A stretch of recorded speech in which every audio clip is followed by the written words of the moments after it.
야, 이 새끼들아, 밥 처먹고 힘은 다 어디다 팔아먹었어. 구르는 꼬라지가 아주 군뱅이 삶아먹은 것 같네. 오늘 전원 낙오하고 싶어. 강원도 인제군 서화면의 산자락을 타고 내려온 칼바람이 훈련병들의 뺨을 사정없이 후려쳤다. 하지만 그 매서운 바람보다 더 살벌한 것은 단상 위에서 확성기를 잡고 고래고래 소리를 지르는 작전장교 박철규 소령의 목소리였다.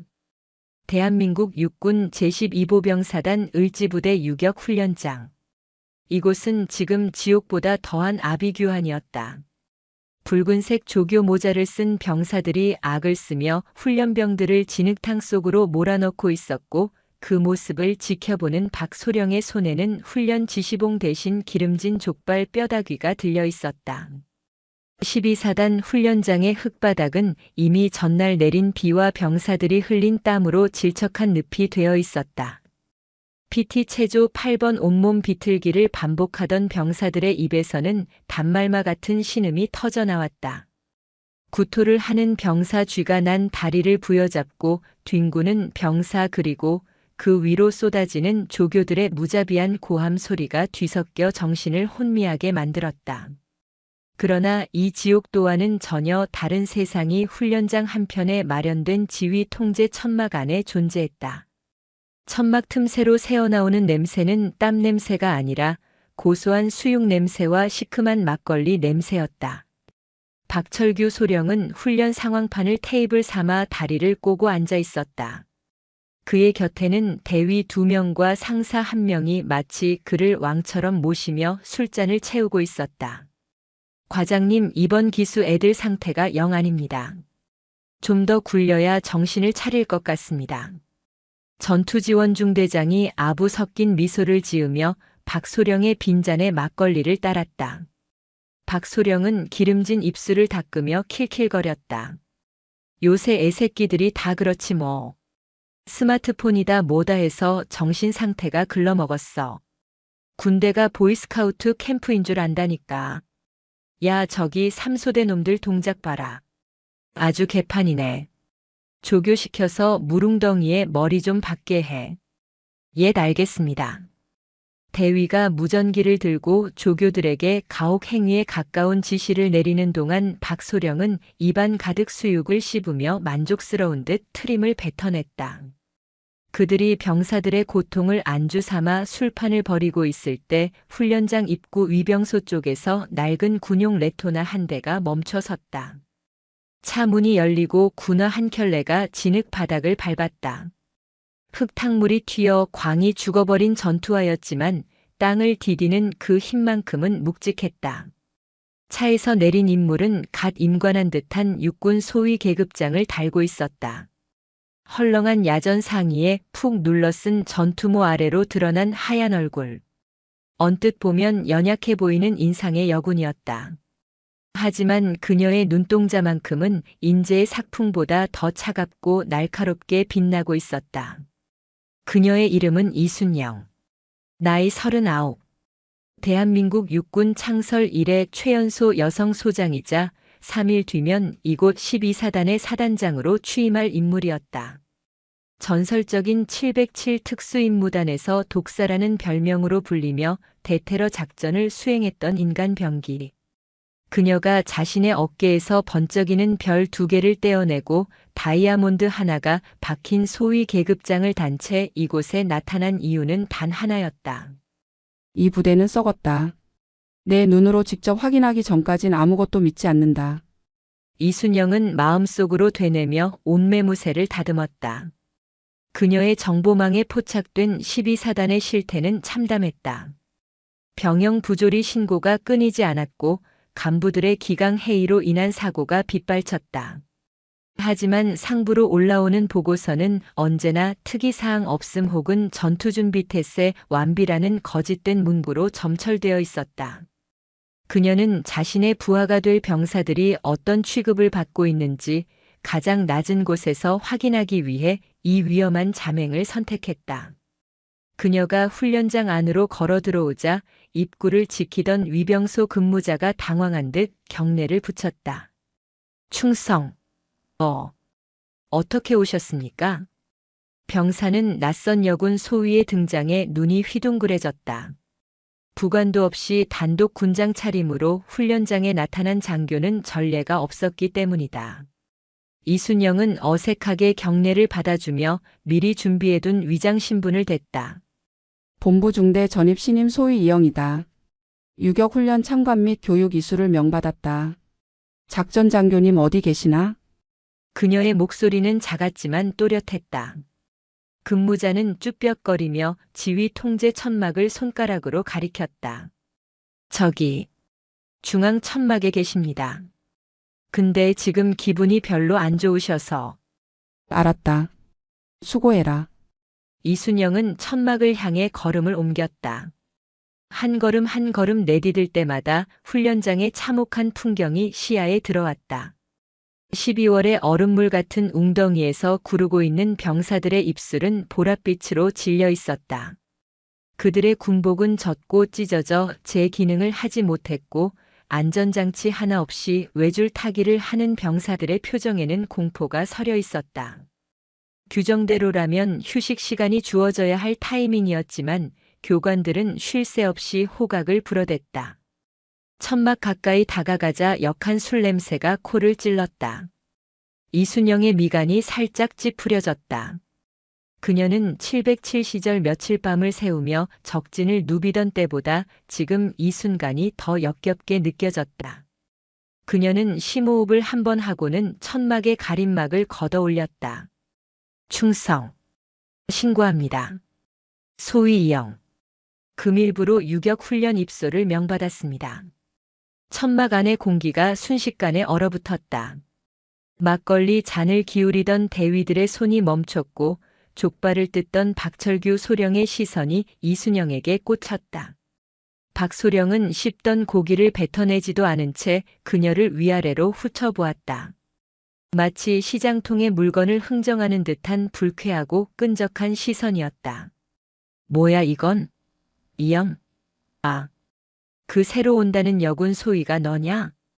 박소령은 의자에 삐딱하게 기대앉아 이쑤시개로 이 사이를 쑤시며 말했다. 경례를 받아주기는커녕 거들떠보지도 않는 오만방자한 태도였다. 그렇습니다. 훈련 지침에 따라 신고드립니다. 이순영은 부동자세를 유지한 채 대답했다. 그녀의 눈은 박소령의 흐트러진 군복 상의와 탁자 위에 어지럽게 널린 술병들을 정확하게 스캔하고 있었다. 박소령이 코웃음을 쳤다. 야 중대장들아 들었냐? 훈련 지침이란다. 아가씨 여기는 학교가 아니에요. 그리고 여자가 무슨 유격 훈련이야? 너 같은 애들은 행정실에 앉아서 커피나 타는 게 국방력에 도움되는 거야. 알아들어? 박소령의 말에 주변에 있던 간부들이 킥킥거리며 비웃음을 흘렸다. 명백한 성차별적 발언이자 상관 모독에 가까운 언사였지만 이순영은 표정 하나 바꾸지 않았다. 그녀의 내면에서는 당장이라도 저 탁자를 엎어버리고 박소령의 관절을 꺾어버리고 싶은 충동이 일었지만 그녀는 주먹을 꽉 쥐는 것으로 참아냈다. 지금은 때가 아니었다. 군인에게 남녀 구분은 없습니다. 저도 똑같이 훈련 받겠습니다. 이순영의 단호한 대답에 박소령의 표정이 일그러졌다. 그는 귀찮다는 듯 손을 휘휘 저었다. 아, 말대꾸 따박따박 하는 것 좀 보소. 도끼가 바짝 올랐네. 그래 어디 한번 해봐. 대신 울면서 집에 보내달라고 징징 짜면 그땐 진짜 국물도 없을 줄 알아. 박소령은 자리에서 일어나더니 느릿한 걸음으로 이순영에게 다가왔다. 술 냄새가 확 풍겼다. 그는 이순영의 어깨를 툭툭 치더니 귓가에 대고 낮고 비릿한 목소리로 속삭였다.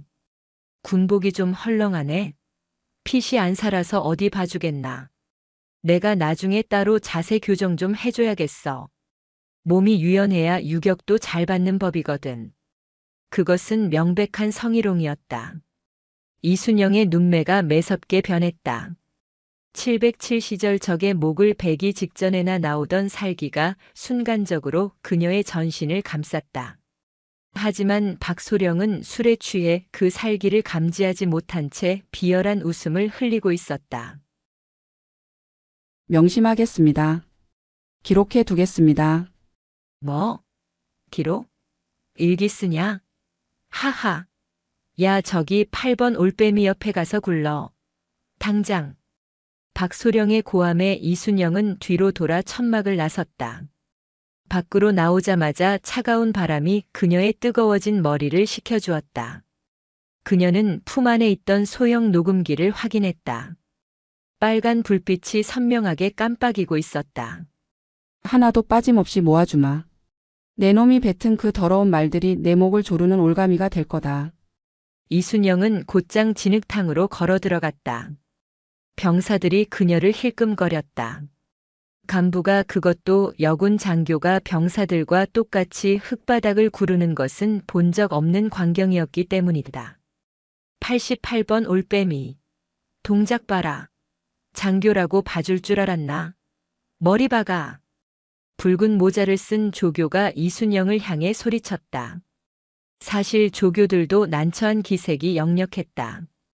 장교에게 얼차려를 주는 것이 부담스러웠지만 박소령이 지켜보고 있는 이상 어쩔 수 없었다. 이순영은 군말 없이 진흙물 속에 머리를 박았다. 차가운 흙탕물이 코와 입으로 들어왔지만 그녀는 미동도 하지 않았다. 그녀의 옆에서 가쁜 숨을 몰아쉬던 한 병사가 있었다. 흙투성이가 된 명찰에는 병장 김민재라는 이름이 적혀 있었다.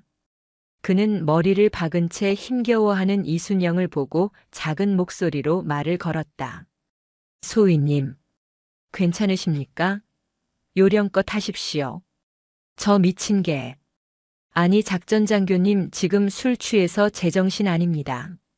너무 열심히 하시면 다치십니다. 이순영은 고개를 살짝 돌려 김 병장을 바라보았다. 앳된 얼굴의 병장. 입술이 터져 피가 흐르고 있었지만 자신보다 갓 전이 본 소위를 걱정하는 눈빛이었다. 이순영은 흙탕물 속에서 희미하게 미소 지었다. 괜찮다. 나는 군인이다. 너희가 하면 나도 한다. 아니 그래도 여군이시지 않습니까? 저 인간은 여자라고 더 악랄하게 괴롭힐 겁니다. 아까도 소대장님한테 야, 88번, 89번 잡담하나. 앞으로 취침, 뒤로 취침. 조교의 호각 소리가 대화를 끊었다. 이순영과 김민재 병장은 다시 진흙 바닥을 뒹굴었다. 1시간 2시간 시간이 흐를수록 훈련의 강도는 살인적으로 변해갔다. 박소령은 천막 밖으로 나와 의자를 가져다 놓고 마치 투견을 구경하듯 그들을 지켜봤다. 어이 이소희. 엉덩이가 너무 높잖아. 그러니 애를 못 낳지. 더 낮춰. 박소령의 모욕적인 언사가 확성기를 타고 훈련장 전체에 울려 퍼졌다. 병사들의 표정이 일그러졌다. 그들조차 듣기 거북한 말들이었다. 하지만 이순영은 묵묵히 지시를 따랐다. 그녀의 전투복은 이미 찢어지고 흙범벅이 되어 원래의 형태를 알아볼 수 없었다. 손바닥은 까져서 피가 맺혔고 무릎에서는 통증이 밀려왔다. 하지만 그녀의 자세는 흐트러짐이 없었다. 현역 시절보다 체력은 떨어졌을지 몰라도 정신력만큼은 여전히 특전사 탑팀의 리더 그대로였다. 해가 뉘엿뉘엿 넘어가고 산그늘이 길어질 무렵 잠시 휴식 시간이 주어졌다. 병사들은 바닥에 쓰러져 거친 숨을 몰아쉬었다. 이순영은 나무 기둥에 기대어 숨을 고르고 있었다. 그때 김민재 병장이 수통을 건넸다. 드십시오. 이거라도 안 마시면 탈진합니다. 이순영은 김 병장이 건넨 물을 받아 마셨다. 흙이 씹히는 미지근한 물이었지만 꿀맛 같았다. 고맙다 김 병장. 근데 박소령은 항상 저런 식인가? 그녀가 조용히 물었다. 김 병장은 주위를 살피더니 한숨을 푹 내쉬었다. 말도 마십시오. 유격 때만 저러면 다행이게요. 평소에는 더합니다. 애들 휴가증 가지고 장난치는 건 기본이고 회식 때마다 부사관들 줄 세워서 따귀 때리는 것도 봤습니다. 저번 달에는 운전병이 졸았다고 주행 중에 운전병 헬멧을 군화발로 걷어차서 사고 날 뻔한 적도 있습니다. 이순영의 눈빛이 차갑게 가라앉았다. 그녀가 생각했던 것보다 상황은 훨씬 심각했다. 단순한 기강 해이를 넘어선 범죄 행위였다. 중대장이나 대대장은 보고 안 하나? 중대장님요? 힘없습니다. 작전장교님이 워낙 짬밥으로 밀어붙이고 연대장님이랑 친하다고 소문내고 다녀서 아무도 못 건드립니다. 저희 같은 병사들이야 뭐. 그냥 저녁 날만 기다리며 죽은 듯이 사는 거죠. 김 병장의 말에는 깊은 체념이 깔려 있었다. 대한민국을 지키기 위해 청춘을 바치는 이 젊은이들이 적과 싸우기도 전에 아군의 부조리에 의해 무너져가고 있었다. 이순영은 가슴 한구석이 묵직하게 아려왔다. 그녀는 수통을 돌려주며 김 병장의 어깨를 단단히 잡았다. 조금만 참아라. 곧 바뀔 거다. 예. 뭐가 말입니까? 모든 게. 바람이 바뀔 거다. 이순영의 말이 끝나기가 무섭게 박소령의 고함 소리가 다시 들려왔다. 야, 이영. 너 이리 와봐. 내 어깨가 좀 뻐근한데 와서 안마 좀 해라. 소위가 상관 컨디션 체크하는 것도 임무야, 임무. 천막 쪽을 바라보는 이순영의 눈에서 푸른 안광이 뿜어져 나왔다. 그녀는 자리에서 일어났다. 지늘기 말라붙은 전투복에서 흙먼지가 떨어졌다. 간다. 이순영은 짧게 내뱉고 박소령을 향해 걸어갔다. 그녀의 걸음걸이는 더 이상 갓 임관한 신임 소위의 어설픈 그것이 아니었다. 사냥감을 앞둔 맹수의 은밀하고도 위협적인 발걸음. 김민재 병장은 멀어지는 그녀의 뒷모습을 보며 알 수 없는 전율을 느꼈다. 바람이 정말로 바뀌고 있었다. 인재의 차가운 삭풍 속에 뜨거운 불길이 섞여들고 있었다. 이순영은 천막 안으로 들어섰다. 박소령은 야전 침대에 누워 셔츠 단추를 풀어 헤치고 있었다. 아이고 삭신이야. 야 거기 서서 뭐해? 빨리 와서 여기 좀 주물러 보라니까. 손맛 좀 보자. 이순영은 천천히 다가갔다. 그리고 박소령의 바로 머리맡에 섰다. 그녀는 그를 내려다보며 입을 열었다. 소령 박철규. 지금 이 명령 전투 수행과 관련 있는 정당한 지시입니까? 뭐? 이 미친년이 돌았나? 까라면 까는 거짓말이 많아. 너 인사고가 조지고 싶어? 내가 너 하나 옷 벗기는 건 일도 아니야. 박소령이 벌떡 일어나며 이순영의 멱살을 잡으려 손을 뻗었다. 그 순간 이순영의 손이 번개처럼 움직였다. 퍽 하는 소리와 함께 박소령의 손목이 허공에서 낚아채졌다. 으악! 에이! 이거 안 나? 박소령이 비명을 질렀지만 이순영의 손아귀 힘은 상상을 초월했다. 그녀는 박소령의 손목을 으스러뜨릴 듯 쥐고 낮은 목소리로 말했다. 내 군복을 벗기는 건 당신 능력 바뀔 텐데. 하지만 당신 군복은 내가 장담하건대 내 손으로 아주 갈기갈기 찢어주지. 기대해도 좋다. 너 지금 하극상이야. 헌병 불러. 이순영은 잡고 있던 손을 거칠게 뿌리쳤다. 박소령은 중심을 잃고 침대 위로 볼품없이 나뒹굴었다. 이순영은 그를 경멸 어린 시선으로 내려다보다가 뒤도 돌아보지 않고 천막을 나갔다. 밤길 조심해라 소령. 3일 뒤에 보자. 그녀가 남긴 마지막 말은 밤바람에 흩어졌지만 그 서늘한 경고는 박소령의 귓가에 맴돌았다. 박소령은 씩씩거리며 소주병을 집어 던졌다. 저런 미친. 내가 가만두나 봐라. 내일 유격 코스에서 아주 반병신을 만들어주마. 하지만 박소령은 꿈에도 몰랐다. 자신이 건드린 상대가 12사단이라는 거대한 조직의 정점에 설 지휘관이라는 사실을. 그리고 3일 뒤 그가 서게 될 곳은 연병장의 단상이 아니라 지옥의 불구덩이 앞이라는 것을. 밤이 깊어지자 훈련장에는 정적만이 감돌았다. 병사들은 지쳐 잠들었지만 이순영은 잠들지 않았다. 그녀는 텐트 안에서 작은 수첩을 꺼내 무언가를 빽빽하게 적어 내려갔다. 그것은 단순한 메모가 아니었다. 12사단을 갉아먹는 암덩어리들을 도려내기 위한 수술 계획서였다. 을지부대의 별이 가장 낮은 곳에서 가장 뜨겁게 타오를 준비를 마친 밤이었다. 새벽 5시 30분. 인제의 겨울 해는 게으르다. 아직 사위가 칠흑 같은 어둠에 잠겨 있을 시간, 기상 나팔 소리가 날카롭게 귓가에 꽂혔다. 텐트 안의 공기는 성에가 낄 정도로 차가웠다. 병사들은 신음 섞인 기합 소리와 함께 몸을 일으켰다. 근육통이 온몸을 두들겨 맞은 듯 욱신거렸지만 늑장을 부릴 여유는 없었다. 조금이라도 늦으면 어제보다 더한 지옥이 펼쳐질 것을 모두가 본능적으로 알고 있었다. 이순영은 모포를 개고 전투화를 신었다. 발이 퉁퉁 부어 군화끈을 조이는 것조차 고역이었지만 그녀의 손길에는 망설임이 없었다.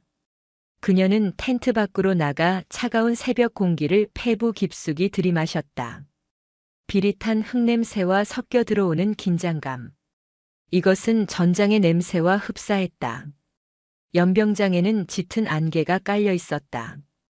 점호를 위해 도열한 병사들의 입에서 하얀 입김이 뿜어져 나왔다. 단상 위에는 어제 술판을 벌였던 박철규 소령이 붉게 충혈된 눈으로 서 있었다. 숙취 때문인지 아니면 도끼 때문인지 그의 표정은 어제보다 더 사나워 보였다. 그는 핫팩을 주머니에 찔러 넣고 덜덜 떠는 병사들을 경멸 어린 시선으로 훑어보았다. 전체 차렷. 야간 밤에 도망친 새끼 없나 확인해. 당직 사관의 인원 보고가 끝나자 박소령이 마이크를 잡았다. 어제 훈련 꼬라지를 보니 아주 가관이더만. 특히 장교라는 인간이 병사들 앞에서 빌빌거리는 꼴을 보니 내 속이 다 뒤집어지더라. 오늘은 기대해도 좋다. 정신 상태가 썩어 빠진 놈들은 내가 직접 개조해 줄 테니까. 그의 시선이 정확히 맨 앞줄 끝에 서 있는 이순영에게 꽂혔다. 이순영은 정면을 응시하며 눈 하나 깜짝하지 않았다. 박소령의 입꼬리가 비릿하게 올라갔다. 오늘 오전 일과 산악 장애물 코스다. 나고하는 새끼는 오늘 밥 없다. 이동. 을지부대 유격장의 산악 장애물 코스는 악명 높기로 유명했다. 깎아지른 듯한 절벽과 그 사이를 잇는 위태로운 외줄들. 안전장치가 있다고는 하지만 발을 헛디디면 바위산에 몸이 부딪혀 뼈가 부러지는 건 예사였다. 첫 번째 코스는 외줄 타기였다. 허공에 매달린 줄 하나의 의지에 20m 계곡을 건너야 하는 코스다. 병사들은 공포에 질린 표정으로 하네스를 착용했다. 조교들의 욕설과 재촉이 이어지는 가운데 박철규 소령이 지휘봉으로 이순영을 가리켰다. 야, 이영 소위. 내가 시범 보여. 교관도 조교도 아닌 교육생, 그것도 갓 전입 온 여군 소위에게 시범을 보이라는 것은 명백한 괴롭힘이었다. 병사들이 웅성거렸다. 하지만 이순영은 묵묵히 앞으로 나갔다. 알겠습니다.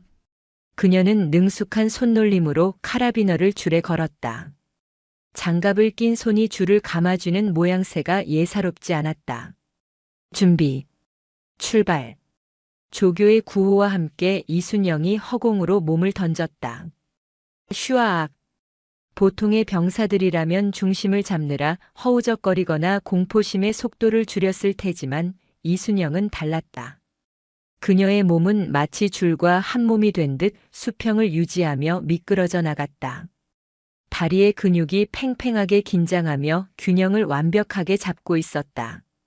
707 시절 헬기 레펠과 고공 강화로 다져진 감각은 몇 년이 지나도 녹슬지 않았다. 그녀는 눈 깜짝할 사이에 20m 건너편 도착 지점에 착지했다. 착지 동작마저 군더더기 없이 깔끔했다. 병사들 사이에서 와 하는 작은 탄성이 터져 나왔다. 조교들마저 놀란 눈치였다. 하지만 박철규 소령의 표정은 씹다 뱉은 껌처럼 구겨졌다. 자신이 기대한 그림은 여군 소위가 줄에 매달려 비명을 지르거나 꼴사납게 버둥거리는 모습이었다. 야, 이영, 다시 와. 박소령이 확성기로 고함을 질렀다. 도착 지점에서 숨을 고르던 이순영이 그를 쳐다봤다. 누가 그렇게 빨리 가래? 이건 유격 훈련이지 고계단 서커스가 아니야. 자세가 전혀 안 됐잖아. 기본기 무시하고 요령만 피우는 거 내가 제일 싫어하는 거야. 다시 건너와. 실시. 말도 안 되는 트집이었다. 건너갔던 줄을 다시 거슬러 오라는 것은 체력적으로 몇 배나 힘든 일이었다. 병사들이 분노한 눈빛으로 박소령을 노려봤지만 그는 아랑곳하지 않았다. 이순영은 줄을 다시 잡았다. 그녀의 눈빛이 차갑게 가라앉았다. 명령 수행합니다. 그녀는 팔 힘만으로 줄을 잡아당기며 거꾸로 이동하기 시작했다. 중력을 거스르는 고통이 어깨를 짓눌렀지만 그녀는 입술을 깨물며 버텼다. 땀방울이 턱을 타고 흘러내려 까마득한 계곡 아래로 떨어졌다. 그녀가 다시 출발 지점으로 돌아오자 박소령은 다가와서 그녀의 방탄 헬멧을 톡톡 건드렸다. 힘들지? 그러니까 여자가 왜 여기 와서 고생이야. 지금이라도 싹싹 빌면 열외시켜줄게. 오빠라고 불러보든가. 주변의 조교들이 못 들은 척 고개를 돌렸다. 이순영은 거친 숨을 몰아쉬며 박소령을 올려다보았다. 땀에 젖은 머리카락이 이마에 달라붙어 있었지만 눈빛만은 형형했다. 군인에게 오빠는 없습니다. 상관과 부하가 있을 뿐입니다. 다음 지시를 내려주십시오. 이게 진짜. 박소령이 손을 들어 올리려는 찰나 뒤쪽에서 쿵 하는 소리와 함께 비명이 들렸다. 사람 살려. 줄이 풀렸습니다. 3번 라인에서 도하를 준비하던 병사가 미끄러지면서 안전고리가 헐거워진 탓에 거꾸로 매달린 것이다. 머리가 아래로 향한 채 발목만 줄에 걸린 절체절명의 상황이었다. 병사는 공포에 질려 허우적거렸고 그 반동으로 몸이 줄을 타고 빠르게 미끄러져 내려가고 있었다. 도착 지점의 바위벽에 그대로 머리를 부딪힐 위기였다. 야, 잡아. 밑에서 뭐해? 박소령이 당황해서 소리만 질러댔다. 조교들도 거리가 멀어 손을 쓰지 못하고 있었다. 그때였다. 이순영이 땅을 박차고 튀어나갔다. 비켜. 그녀는 망설임 없이 절벽 끝으로 몸을 날렸다. 안전장비도 채 걸지 않은 맨몸이었다. 그녀는 미끄러져 내려가는 병사의 줄을 향해 손을 뻗었다. 탁! 그녀의 한 손이 허공을 가르는 줄을 낚아챘다. 마찰열로 인해 장갑에서 연기가 피어오르고 손바닥이 타들어가는 고통이 밀려왔지만 그녀는 놓지 않았다. 다른 한 손으로는 낭떠러지로 떨어지기 직전의 나무 뿌리를 움켜쥐었다. 팽팽하게 당겨진 줄 끝에 병사가 대롱대롱 매달려 있었고 그 하중을 이순영의 한 팔이 고스란히 받아내고 있었다.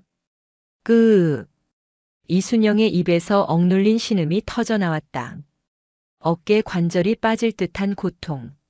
하지만 그녀는 병사를 끌어올리기 위해 안간 힘을 썼다. 정신 차려. 내 손 봐. 내 눈 봐라 병사. 거꾸로 매달려 패닉에 빠진 병사는 김민재 병장이었다. 그는 눈물범벅이 된 얼굴로 이순영을 바라보았다. 소위님. 손이. 괜찮아. 안 죽어. 힘 줘. 올라와. 이순영이 기압을 넣으며 줄을 당겼다. 707시절 동료를 업고 산을 넘던 그 초인적인 힘이 발휘되는 순간이었다. 조교들이 뒤늦게 달려와 줄을 함께 당겼다. 김민재 병장이 간신히 절벽 위로 끌려 올라왔다. 그제야 이순영은 잡고 있던 줄을 놓았다. 장갑은 너덜너덜해졌고 손바닥에서는 붉은 피가 배어나오고 있었다. 괜찮아? 어디 다친 데 없어? 병사들이 김민재 병장을 둘러쌌다. 이순영은 거친 숨을 몰아쉬며 땅바닥에 주저앉았다. 그때 박철규 소령이 성큼성큼 다가왔다. 그의 표정은 안도감이 아니라 분노로 일그러져 있었다. 자신의 통제 구역에서 사고가 날 뻔했다는 사실, 그리고 그걸 자신이 무시하던 여군 소위가 해결했다는 사실이 그의 자존심을 긁은 것이다. 야, 이영, 너 미쳤어? 누가 명령도 없이 단독 행동하래? 너 영웅 놀이하러 왔어? 박소령은 이순영의 멱살을 잡고 일으켜 세웠다. 안전수칙 위반이야. 내가 다쳤으면 내가 징계받는다고. 생각이 있어 없어. 적반하장도 유분수였다. 병사들의 눈빛이 살기로 번뜩였다. 생명을 구한 사람에게 격려는커녕 욕설을 퍼붓는 상관. 이건 군대가 아니라 깡패 집단이나 다름없었다. 김민재 병장이 울분을 참지 못하고 나서려 했으나 이순영이 눈짓으로 그를 제지했다. 이순영은 피가 흐르는 손을 등 뒤로 감추며 박소령을 똑바로 응시했다. 위급 상황이었습니다. 병사의 생명보다 우선하는 안전수칙은 없습니다. 말대꾸하지 말라고 했지.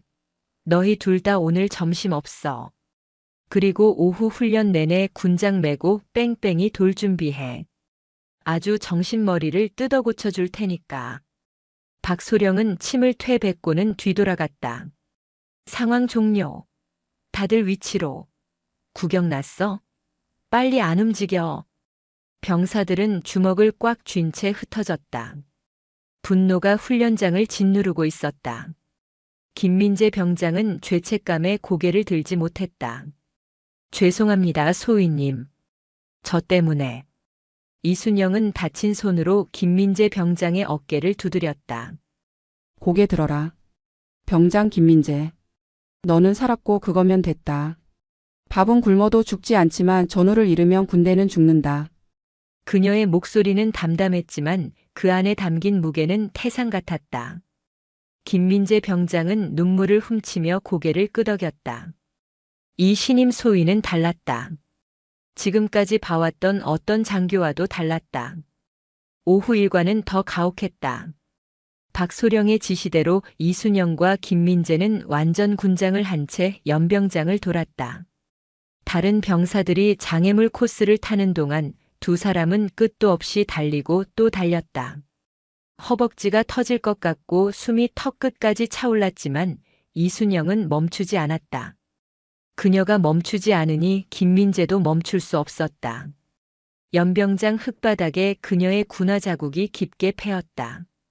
그 모습을 지켜보는 병사들의 마음속에 무언가가 꿈틀거리기 시작했다. 그것은 존경심이었고 동시에 불의에 대한 뜨거운 분노였다. 해가 저물고 저녁 식사 시간, 박소령의 지시대로 두 사람의 식판은 비어 있었다. 취사장에서 밥 짓는 냄새가 진동했지만 그들은 식당 구석에 서 있어야 했다. 그때였다.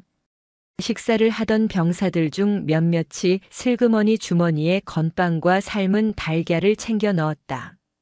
그리고 식기 반납구를 지나가며 이순영과 김민재의 발치에 몰래 떨어뜨리거나 스치듯 지나가며 손에 쥐어주었다.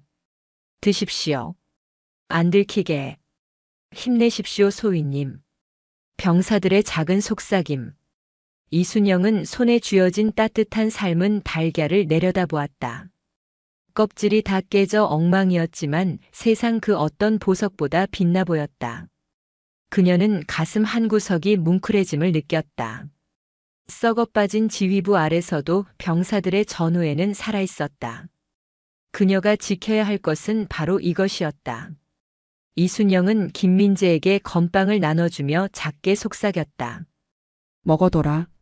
내일은 더 힘들 거다. 소위님은 괜찮으십니까? 손 치료 받으셔야 하지 않습니까? 이 정도 상처는 훈장이다. 그리고 내일이면 이순영은 말을 아꼈다. 내일은 유격의 꽃이라 불리는 화생방 훈련과 40km 산악 행군이 예정되어 있었다.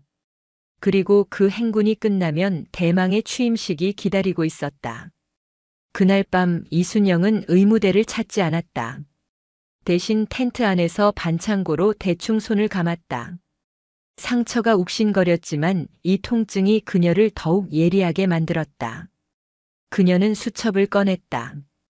작전장교 박철규. 안전관리 소홀, 부하에게 책임 전가, 가혹 행위 및 식사 제한. 죄목이 하나 더 늘었다. 그녀는 볼펜을 꾹 눌렀었다. 텐트 밖에서는 여전히 박소령과 간부들의 술판 벌어지는 소리가 들려왔다. 아까 그년줄 잡고 버티는 거 봤냐? 독한 년이라니까. 내일 화생방에서 아주 눈물 콧물 다 쏙 빼놔야지. 방독면 정화통을 분량으로 바꿔치기해 놓을까 보다. 킬킬킬. 그들의 대화 내용은 고스란히 이순영의 귀에 들어왔다. 그녀는 소형 녹음기의 녹음 버튼을 다시 한번 확인했다. 모든 증거는 차곡차곡 쌓이고 있었다. 그래, 마음껏 웃어둬라. 그 웃음이 비명으로 바뀌는 데는 그리 오랜 시간이 걸리지 않을 테니. 이순영은 군장을 다시 꾸렸다. 내일 행군에는 평소보다 더 많은 짐을 넣을 생각이었다. 김민재 병장이 지치면 대신 들어주기 위해서, 그리고 스스로를 극한으로 몰아넣어 전성기의 감각을 완전히 되찾기 위해서였다. 어둠 속에서 그녀의 눈이 서늘하게 빛났다. 인제의 밤바람이 거세게 불어와 텐트를 흔들었지만 그 안에 웅크린 호랑이의 기세는 흔들리지 않았다. 폭풍전야. 12사단에 몰아칠 진짜 폭풍은 이제 겨우 시작에 불과했다. 이순영은 잠시 눈을 붙였다. 꿈속에서 그녀는 별 2개가 박힌 베레모를 쓰고 있었다. 그 별빛 아래서 박철규는 무릎을 꿇고 살려달라 애원하고 있었다. 그 순간은 머지않았다. 단 하루. 딱 하루가 남았다. 유격 훈련의 3일차 아침. 강원도 인제의 하늘은 잿빛 구름으로 뒤덮여 있었다. 금방이라도 눈이 쏟아질 것 같은 음산한 날씨였다. 병사들의 얼굴에는 깊은 그늘이 드리워져 있었다. 오늘은 유격 훈련의 꽃이라 불리지만 실상은 생지옥이나 다름없는 화생방 훈련과 복귀 행군이 예정되어 있었기 때문이다. 오전 9시. 가스 실습장 앞에는 매캐한 냄새가 진동했다. 조교들이 방독면을 점검하고 CS 가스 캡슐을 태울 준비를 하고 있었다. 박철규 소령은 방독면은커녕 마스크 하나 쓰지 않은 채 멀찍이 떨어진 지휘 통제 차량 옆에서 커피를 마시며 이쪽을 구경하고 있었다. 자, 오늘의 하이라이트다. 안에 들어가서 군가 1절 다 부를 때까지 못 나온다. 특히 꾀부리는 놈들은 정화통 분리하고 숨참기 1분 추가다. 알겠나. 통제관의 고함에 병사들이 악 하고 대답했다. 이순영은 보급받은 K1 방독면을 허리에 차고 대기열에 섰다. 그녀의 옆에 선 김민재 병장은 긴장한 탓인지 손을 가늘게 떨고 있었다. 소위님. 작전장교님이 아까 조교한테 뭔가 지시하는 걸 봤습니다. 분명 소위님 방독면에 장난을 쳤을 겁니다. 제 거랑 바꾸시죠. 김민재가 걱정스러운 눈빛으로 속삭였다. 이순영은 고개를 저었다. 괜찮다. 신경 쓰지 마라. 내 장비는 내가 책임진다. 그녀는 이미 방독면을 점검할 때 배기 밸브 쪽이 미세하게 훼손된 것을 확인했다. 가스가 새어 들어오게 만든 악질적인 수작이었다. 하지만 707 시절 실제 신경가스 훈련까지 견뎌냈던 그녀에게 최루탄 가스 정도는 정신력으로 버틸 수 있는 수준이었다. 입장. 문이 열리고 이순영과 병사들이 가스실 안으로 밀려 들어갔다. 문이 닫히자마자 희뿌연 연기가 시야를 가렸다. 숨을 들이켜자마자 폐가 타오르는 듯한 고통이 밀려왔다. 병사들은 기침을 토해내며 바닥을 굴렀다. 콧물과 눈물이 범벅이 되어 아수라장이 되었다.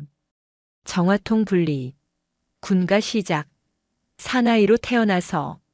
조교의 지시에 병사들이 울며 겨자 먹기로 정화통을 돌려 뺐다. 생으로 가스를 마시는 고통에 여기저기서 살려주십시오. 라는 비명이 터져나왔다. 그때 유리창 너머로 박철규 소령의 얼굴이 보였다. 그는 낄낄거리며 손가락으로 이순영을 가리키고 있었다. 고통스러워하는 꼴을 보며 즐거워하는 악마의 미소였다. 이순영은 정화통을 분리한 채 흐트러짐 없는 부동자세로 창밖에 박소령을 노려보았다. 그녀의 눈은 충혈되었지만 눈물은 흘리지 않았다. 독한 가스가 코 점막을 찌르고 들어왔지만 그녀는 호흡을 극도로 절제하며 고통을 삼켰다. 옆에서 김민재 병장이 헛구역질을 하며 쓰러지려 하자 이순영은 한 손으로 그의 군복깃을 잡아 단단히 지탱해 주었다. 정신줄 놓지 마. 여기서 쓰러지면 저놈이 이기는 거다. 버텨. 방독면도 없이 맨 얼굴이나 다름없는 상태로 버티는 이순영의 모습에 조교들마저 경악했다. 보통 사람이면 질식해서 뛰쳐나가고도 남았을 상황이었다. 박소령의 표정이 점차 일그러졌다. 괴로워하며 빌빌거려야 할 여자가 독하게 버티고 있으니 재미가 없어진 것이다. 야, 쟤네 더 있게 해. 문 열지 마. 박소령이 무전기로 소리쳤지만 통제관은 안전규정상 더 이상은 위험하다고 판단하여 문을 개방했다. 전원 퇴실. 병사들이 토사물과 침범벅이 되어 밖으로 뛰쳐나왔다. 모두가 땅바닥에 코를 박고 신선한 공기를 들이마시느라 정신이 없었다. 하지만 이순영은 비틀거리지 않고 걸어나와 수통의 물로 눈과 코를 씻어냈다. 그녀의 얼굴은 붉게 달아올랐지만 표정은 여전히 서늘했다. 그녀는 박소령이 있는 쪽을 향해 침을 퇴뱉었다. 입안에 고인 가스의 잔재를 뱉어낸 것이었지만 그 행위는 명백한 도발이었다. 오후 4시. 마지막 관문인 40km 산악 행군이 시작되었다. 인제의 산길은 가파르고 험했다. 설상가상으로 예보대로 눈이 내리기 시작했다. 쌀아기 눈은 금세 한방눈으로 변해 시야를 가렸다. 완전 군장을 한 병사들의 행렬이 뱀처럼 길게 이어졌다. 이순영은 대열의 후미에서 처지는 병사들을 독려하며 걸었다. 그녀의 군장은 규정 무게인 20kg보다 훨씬 무거웠다. 김민재 병장의 예비 전투화와 수통까지 대신 넣어주었기 때문이다. 소위님, 죄송합니다. 제가 들어야 하는데. 말 아껴라. 호흡 조절해. 발바닥 감각 없으면 바로 말하고. 이순영은 묵묵히 앞만 보고 걸었다. 그때 뒤쪽에서 헤드라이트 불빛이 비쳤다. 박철규 소령이 탄 지휘용 레토나 차량이었다.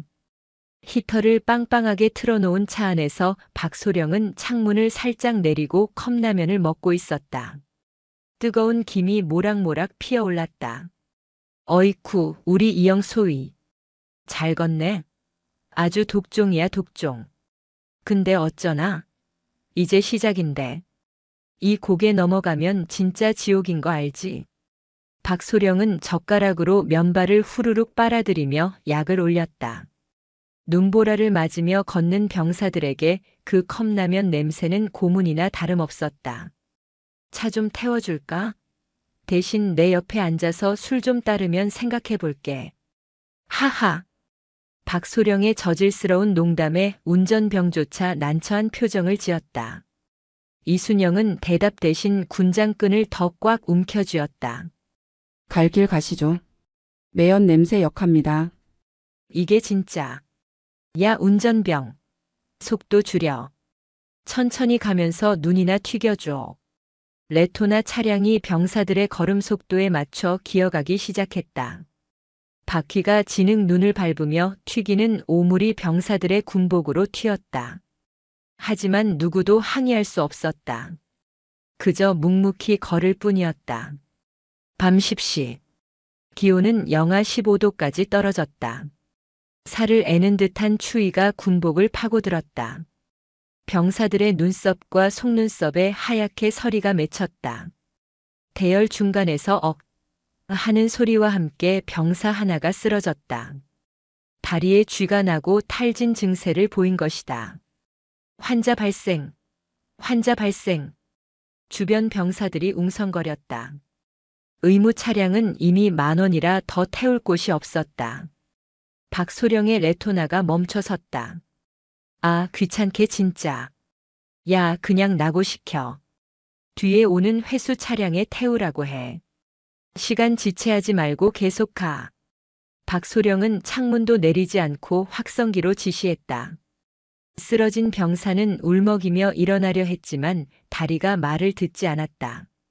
그때 이순영이 다가갔다. 군장 내려. 그녀는 쓰러진 병사의 군장을 들어 자신의 군장 위로 올렸다. 그리고 자신의 소총을 김민재에게 맡기고 쓰러진 병사를 부축해 일으켰다. 소위님, 안 됩니다. 이미 군장도 무거우신데. 조용히 해. 나고는 없다. 우린 같이 간다. 이순영은 병사의 팔을 자신의 어깨에 걸치고 걸음을 옮겼다. 한 걸음 뗄 때마다 눈길 위에 깊은 발자국이 패었다. 40kg이 넘는 무게가 어깨를 짓눌렀지만 그녀의 등은 휘어지지 않았다. 그 모습은 마치 거대한 산이 움직이는 것 같았다. 차 안에서 그 모습을 지켜보던 박소령은 혀를 찼다. 미련한 년. 쇼를 해라 쇼를 해. 저러다지 무릎 나가면 지만 손해지. 야, 그냥 가자. 꼴 보기 싫다. 레토나가 속도를 내어 어둠 속으로 사라졌다. 이순영은 멀어지는 붉은 미등을 보며 입술을 깨물었다. 박철규. 내가 따뜻한 차 안에서 히터 바람을 쐬는 것도 오늘이 마지막이다. 내일부턴 내 인생 자체가 혹한기일 테니. 새벽 4시. 부대 정문이 보였다. 병사들은 좀비처럼 걸어 들어왔다. 전원 완주. 이순영이 맨 뒤에서 처지는 병사들을 끝까지 챙겨 들어오자 먼저 도착해 있던 병사들이 누가 시키지도 않았는데 박수를 치기 시작했다. 수고하셨습니다, 소위님. 감사합니다. 작은 박수 소리는 점차 커져 연병장을 울렸다. 흑투성이가 된 얼굴에 신임 소위가 보여준 리더십은 병사들의 가슴에 깊은 울림을 주었다. 하지만 그 감동의 순간을 박철규 소령이 깨트렸다. 그는 당직 사령완장을 차고 지휘통제실 입구에 나와 있었다. 야야, 시끄러워. 폐잔병 새끼들처럼 들어와 놓고 뭔 박수야. 니들 꼬라지를 봐라. 거짓대가 따로 없네. 박소령은 이순영에게 다가와 냄새난다는 듯 코를 막는 신용을 했다. 이 소위. 꼴이 아주 볼만하다. 그러게 내가 차 태워준다고 할 때 탔으면 좋았잖아. 고집 부리더니 쌤통이다. 내일 사단장님 취임식인데 그 거짓골로 참석하려고. 뒤에 가서 씻고 군복이나 빨아. 아, 너는 소위니까 저기 맨 구석에 처박혀서 보이지도 않게 서 있어라. 사단장님 눈베리니까. 이순영은 박소령의 면전에 대고 처음으로 희미한 미소를 지었다. 걱정 마십시오, 소령님. 사단장님 눈에 당신이 어떻게 보일지는 아주 잘 알고 있습니다. 그리고 내일 당신은 맨 앞줄에 서게 될 겁니다. 내가 장담하죠. 뭐? 이 미친. 기가 막혀서. 그래, 어디 두고 보자. 내일 끝나고 보자고. 박소령은 비웃으며 들어갔다. 이순영은 밤하늘을 올려다보았다. 구름이 걷히고 별들이 쏟아질 듯 빛나고 있었다.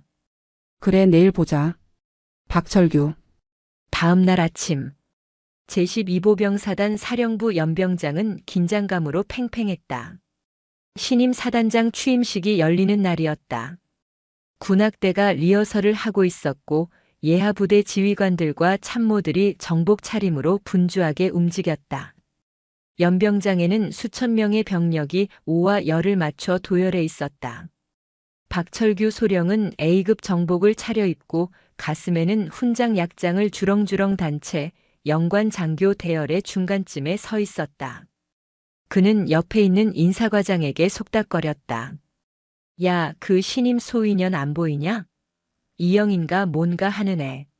내가 분명히 집합하라고 했는데 어디 짱 박혀서 안 나오네. 빠져가지고.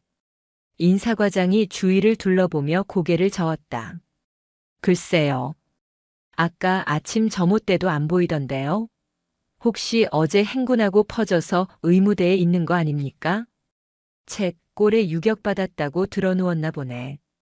끝나고 내가 아주 작사를 내놔야지. 박소령은 넥타이를 고쳐 매며 콧노래를 흥얼거렸다.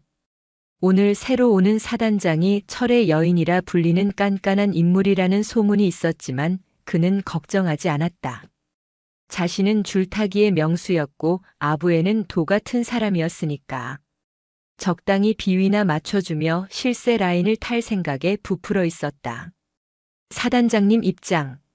사회자의 힘찬 목소리와 함께 군악대의 웅장한 연주가 시작되었다. 장성 행진곡이 울려 퍼지자 연병장의 모든 시선이 본청 건물 입구로 쏠렸다. 검은색 세단이 멈춰 서고 뒷좌석 문이 열렸다. 먼저 내린 것은 군단장이었다.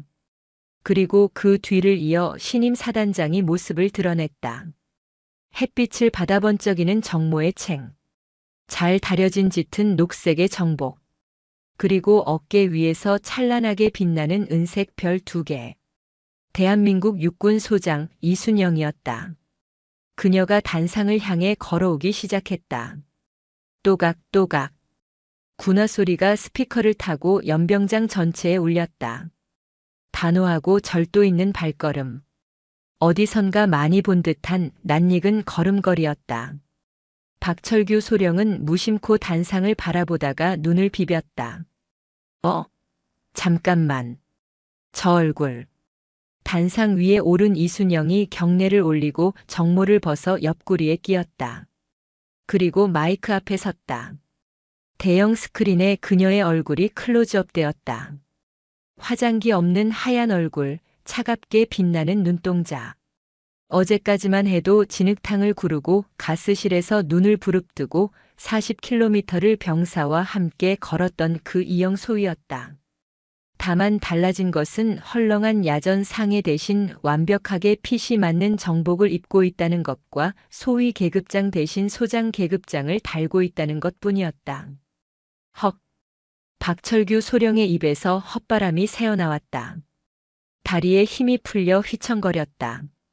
옆에 있던 대위가 그를 부축했다. 과장님, 왜 그러십니까? 어디 편찮으십니까?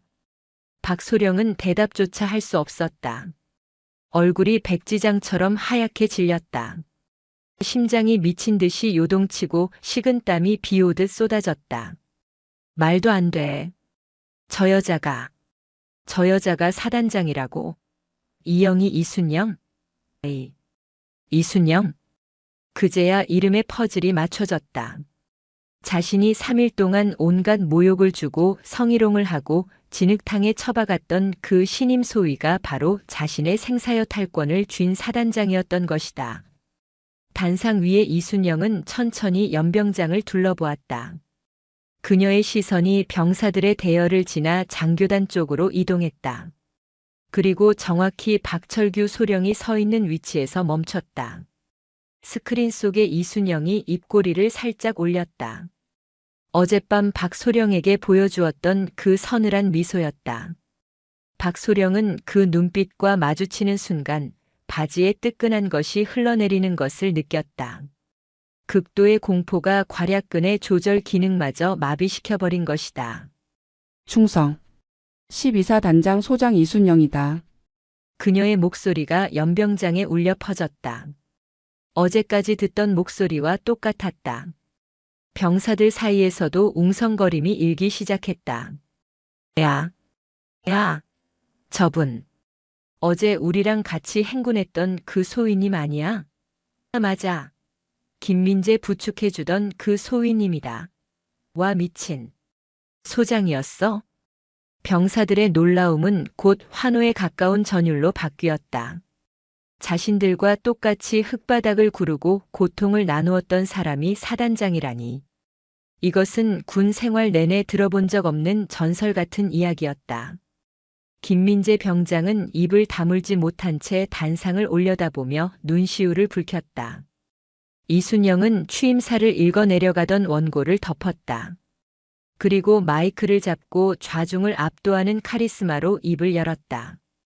본관은 취임 전 3일 동안 이 부대의 일원으로서 여러분과 함께 땀 흘리고 고통을 나누었다. 나는 그곳에서 우리 용사들의 훌륭한 군인 정신과 전우애를 보았다. 흙탕물 속에서도 서로를 챙기는 너희들이야말로 진정한 대안의 건아들이다. 병사들의 눈빛이 초롱초롱해졌다. 하지만 이순영의 목소리가 갑자기 낮고 무겁게 깔렸다. 연병장의 공기가 순식간에 차가워졌다. 동시에 나는 보았다. 신성한 국방의 의무를 수행하는 병사들을 노예 취급하고 자신의 지위를 이용해 약자를 짓밟으며 군기를 물랑케 하는 썩어빠진 작자들이 이 부대에 기생하고 있다는 사실을. 그녀의 시선이 다시 박철규 소령을 향했다.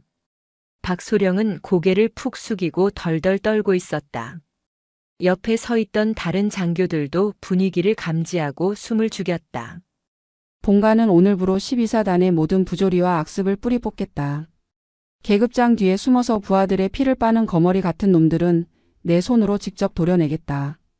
이순영은 잠시 말을 멈추고 단상 아래에 대기하고 있던 헌병대장을 불렀다.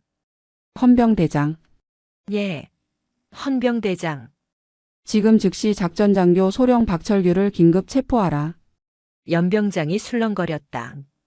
취임식장에서 직속 부하인 작전장교를 체포하라는 명령은 전무후무한 일이었다. 사단장님. 자, 잘못했습니다. 한 번만 용서해 주십시오. 박철규 소령이 대열을 이탈해 단상 앞으로 뛰쳐나와 무릎을 꿇었다. 콧물과 눈물이 범벅이 된 비굴한 얼굴이었다. 그는 바닥에 머리를 찌우며 애원했다.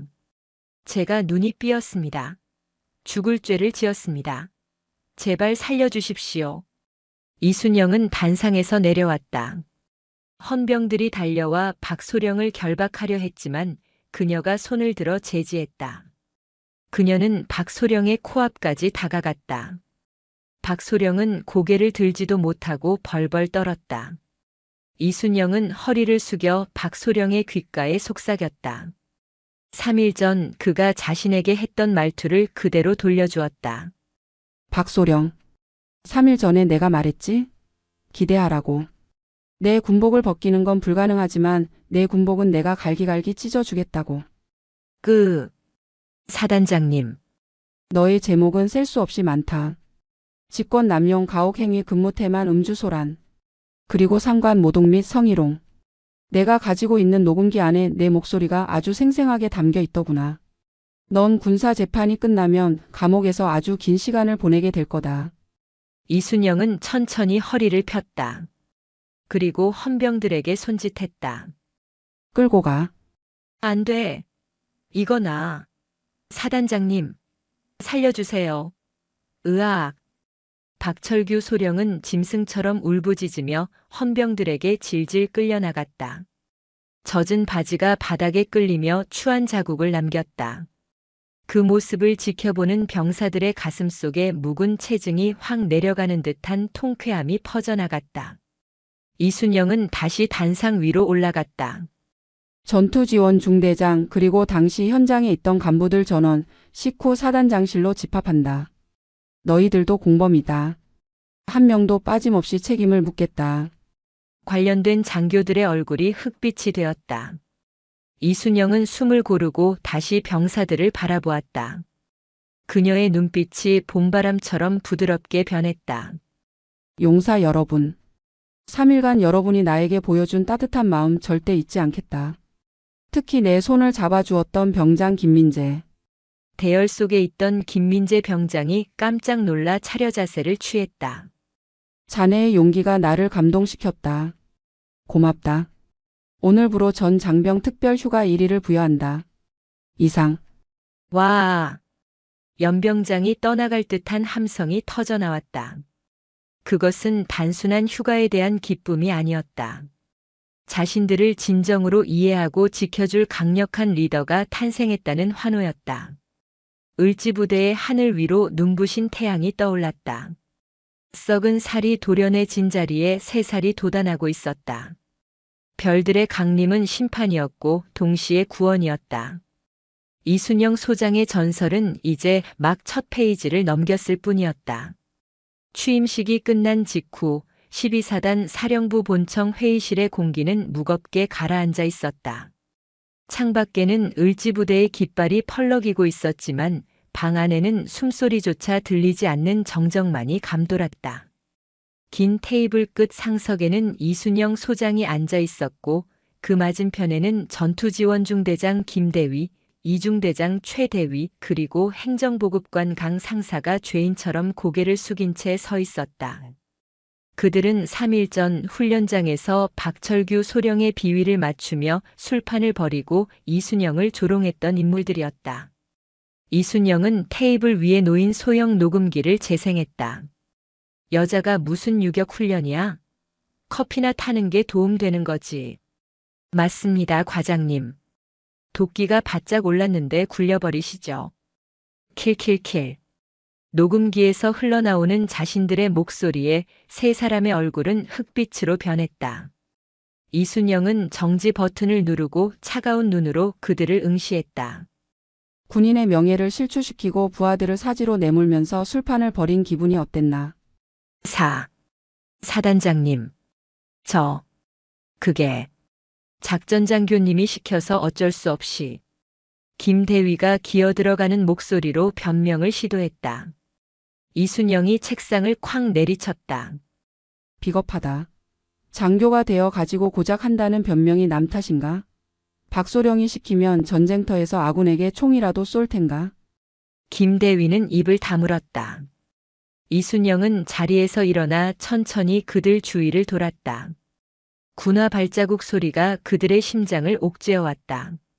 너희는 간부로서의 자격을 상실했다. 병사들이 진흙탕에서 구를 때 너희는 그늘에서 웃고 즐겼지. 이제 그 빚을 갚을 시간이다. 이순영은 부관을 호출했다. 감찰참모 이 시간부로 이 세 사람의 직무를 정지한다. 그리고 계급장을 회수해라. 예, 알겠습니다. 감찰 참모가 다가와 그들의 전투복에서 대위와 상사 계급장을 떼어냈다. 빈 오버로크 자국이 흉터처럼 남았다. 강 상사의 눈에서 눈물이 뚝뚝 떨어졌다. 30년 군 생활의 자존심이 무너지는 순간이었다. 울지 마라. 눈물 흘릴 힘이 있다면 악을 써라. 지금부터 너희들을 위한 특별 교육을 실시한다. 교관은 나다. 오후 2시. 연병장 구석에 위치한 유격 체조 교장. 병사들은 모두 생활관으로 복귀해 휴식을 취하고 있었지만 3명의 간부는 교육생이라는 팻말을 목에 걸고 서 있었다. 그들 앞에는 활동복으로 갈아입은 이순영 사단장이 서 있었다. 너희가 병사들에게 시켰던 PT 8번 온몸 비틀기. 100회 실시한다. 구령 붙여. 하나, 둘. 세 사람은 울며 겨자 먹기로 진흙 바닥에 누웠다. 평소 병사들에게 시키기만 했지 직접 해본지는 까마득한 동작이었다. 10회가 넘어가자 배가 찢어질 듯 아파왔고 20회가 되자 곡소리가 터져나왔다. 술과 기름진 안주로 채워진 배가 출렁거렸다.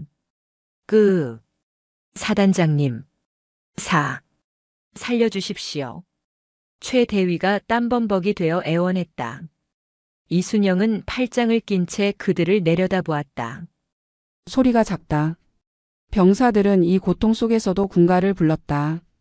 3일 전 너희가 낄낄대며 보던 그 장면이다. 왜 직접 해보니 재미가 없나? 이순영은 호루라기를 불었다. 동작 그만. 전원 기상. 선착순으로 저기 보이는 고지 찍고 돌아온다. 꼴찌는 한 바퀴 더. 실시. 세 사람은 비틀거리며 뛰기 시작했다. 숨이 턱 끝까지 차올랐고 다리가 후들거려 몇 번이나 넘어졌다. 생활관 창문 너머로 이 광경을 지켜보던 병사들은 믿을 수 없다는 표정을 지었다.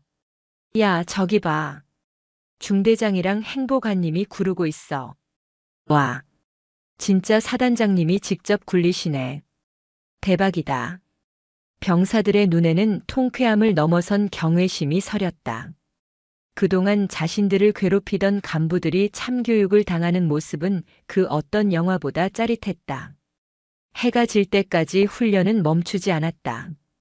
이순영은 707 시절 자신이 겪었던 훈련 강도의 절반도 시키지 않았지만 이미 세 사람은 반쯤 실신 상태였다. 흑투성이가 되어 바닥에 널브러진 그들에게 이순영이 다가갔다. 일어나라. 그녀의 서슬 퍼런 목소리에 세 사람은 좀비처럼 몸을 일으켰다. 이순영은 그들의 눈을 하나하나 맞추며 말했다. 오늘 너희가 흘린 땀이 병사들이 매일 흘리는 땀이다. 오늘 너희가 느낀 고통이 병사들이 매일 느끼는 고통이다. 이 뼈저린 기억을 평생 잊지 마라. 강 상사가 떨리는 목소리로 대답했다. 뼈에 새기겠습니다. 사단장님,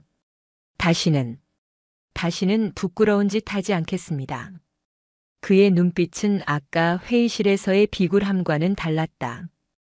육체적 한계를 체험하며 밑바닥까지 떨어져 본 사람만이 가질 수 있는 처절한 반성이었다. 좋다. 오늘 교육은 여기까지다. 내일 징계위원회에서 너희의 거취가 결정될 것이다. 하지만 만약 군복을 계속 입게 된다면 오늘의 고통을 기억하며 병사들을 섬겨라. 알겠나?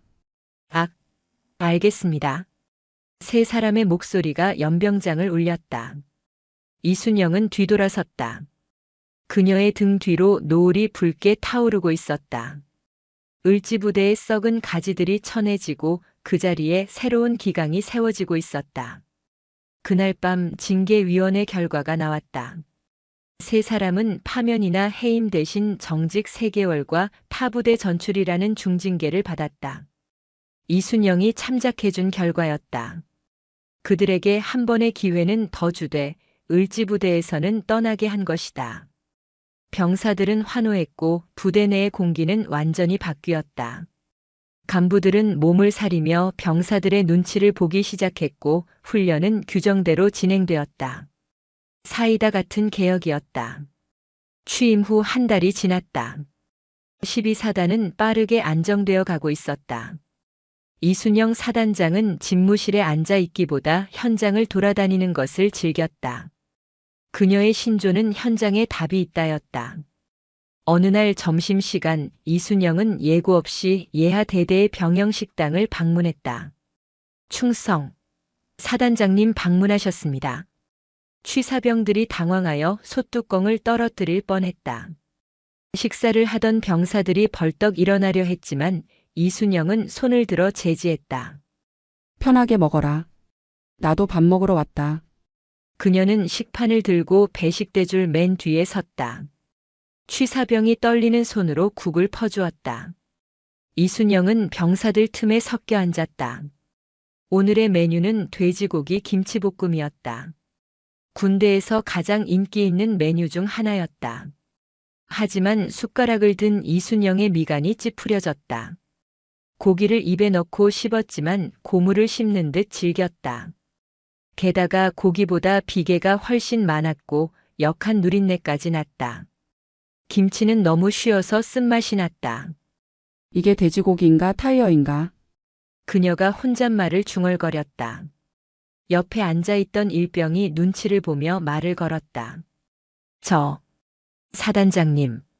오늘 고기는 그나마 상태가 좋은 편입니다.